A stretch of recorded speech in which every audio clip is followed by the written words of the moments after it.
আলহামদুলিল্লাহ, মাহে রমজান, সিয়ামের মাস, রমজানুল মুবারক। আজকে মাহে রমজানের প্রথম জুম্মা মুবারক, 7 মার্চ 2025, 6 রোজা। আমরা বাপ ছেলে মাশআল্লাহ যাচ্ছি মসজিদুল আমানে জুম্মার সালাত আদায় করতে।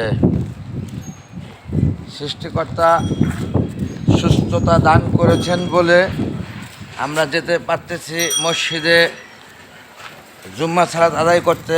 আজকে 6 রোজা, 7 মার্চ 2025।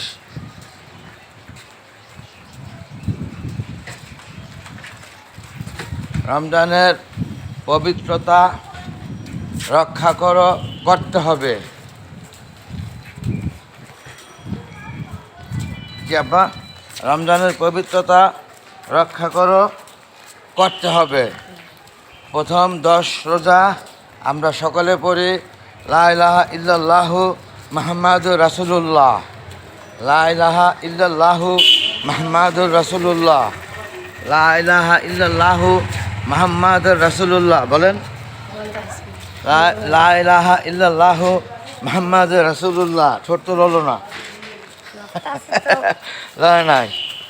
যাই হোক বন্ধুগণ, আল্লাহ দেয়া নেয়ামতের মধ্যে সর্বশ্রেষ্ঠ সর্বোচ্চ নেয়ামত হলো সুস্থতা দান করা।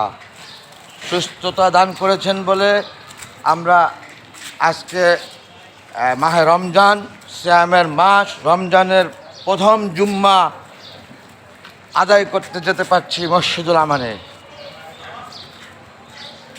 আল্লাহর কাছে হাজারো লক্ষ কোটিবার শুকর আদায় করছি যে সুস্থতা দান করেছে সে আমাদের বাপ ছেলেকে।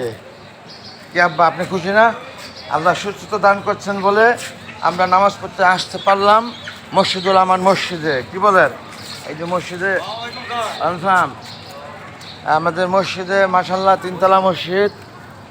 মসজিদুল আমান এটা 1তলা, 2তলা, 3তলা এবং মসজিদের পূব পাশে সম্পূর্ণ ভরে রাস্তায় লোক দাঁড়াচ্ছেন সারিবদ্ধভাবে, সুশৃঙ্খলতা, কোনো শব্দ নেই। এই যে মাহে রমজান, বরকতের মাস, সিয়ামের মাস, সাধনার মাস, এটার সেটাই প্রমাণ। আর এই যে সুস্থতা দান করেছে যে সৃষ্টিকর্তা, সে আল্লাহ কাছে হাজার কোটিবার শুকরানা আদায় করছি আমি আর আমার ছেলে। কি বলেন? তাহলে আমরা ভিডিওর দিক হয়তো করছি না, রেখে দেবেন কনসাম, রেখে দেব এবং জানামাজ নিয়ে আমরা নামাজে চলে যাব বাপ ছেলে। আল্লাহ হাফেজ। সালাম দিয়ে দেন। আমার ছেলে সালাম দিছে, প্রত্যেকে সালাম গ্রহণ করেন।